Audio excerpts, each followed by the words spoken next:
Inom-inom ka na naman dito kasama ng mga barkada mo, wala namang alam. Wala kang karapatang pagsabihan ako yan. Ako magulang mo ha. Wala ka ng respeto sa akin ha. Paano kita i-respeto kung kaming mga anak mo hindi mo marespeto?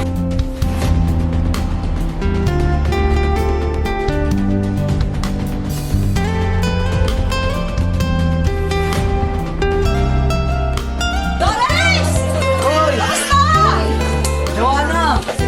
Oo, tagay na. Simulan na yan. Simulan na yan. Isa pa ako dito. Oo na ako eh.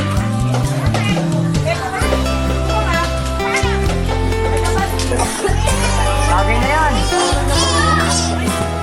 Ano, Joanna? Umagang-umaga, ito na naman pinaggagawa mo? Inom-inom ka na naman dito kasama ng mga barkada mo, wala namang alam? Ano ba? Ano bang pinaggagawa mo? Kaya mo nun. Bena, padaan ka. Sana ako sa inyo. Tara.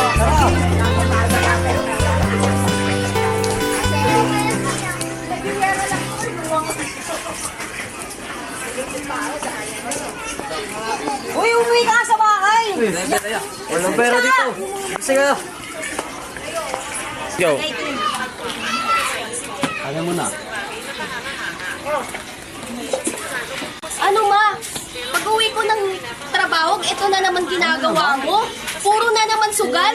Wala ka nang ibang ginagawa, puro sugal ka na lang eh. Wala kang karapatang pagsabihan ako yan. Ako magulang mo ha. Wala ka ng respeto sa akin ha. Ma, paano kita i-respeto kung kaming mga anak mo hindi mo marespeto? Mama! Uy, yung drama na yan. Ano ba yan? Ini, tawagin mo na nga.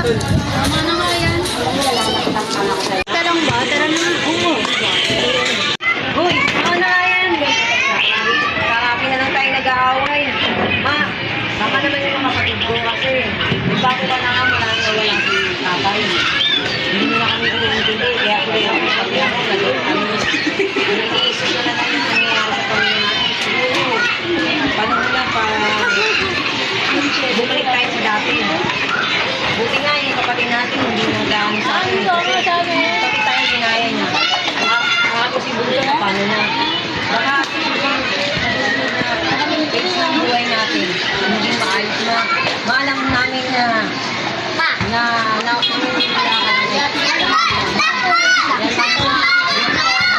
intindihin mo na kami para siguro hindi tayo maalam sa landas. Ito na yung nangyayari sa atin. Hindi tayo nagkakaisa. Sana patawarin mo kami. Patawad na. Talagang mo mga anak mo. Tama naman sila maaari.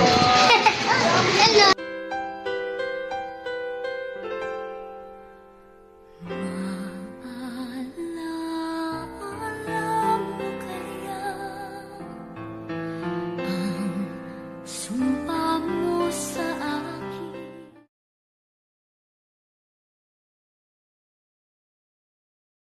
So, gandang umaga po. Ako nga po ang leader ng Group 1. Para po sa project, ang gagawin po namin history ay para sa pamilya. Sana po ay may matutunan kayo dito sa aming ginawa. Ang role ko po dito ay bilang ate. At ang mga atin ko pala si Gina Silvio, ang pangalawang anak sa istorya. At ako nga pala, si Monique Samonte, ang pangatlong anak sa istorya. Ang sinto-sinto. Joke lang kita. Pwede. Ako nga pala si Mark Didel, ako sa pang-apat na anak. O, tama na yun. Ako nga po pala si Benelyn Briones bilang isang magulang.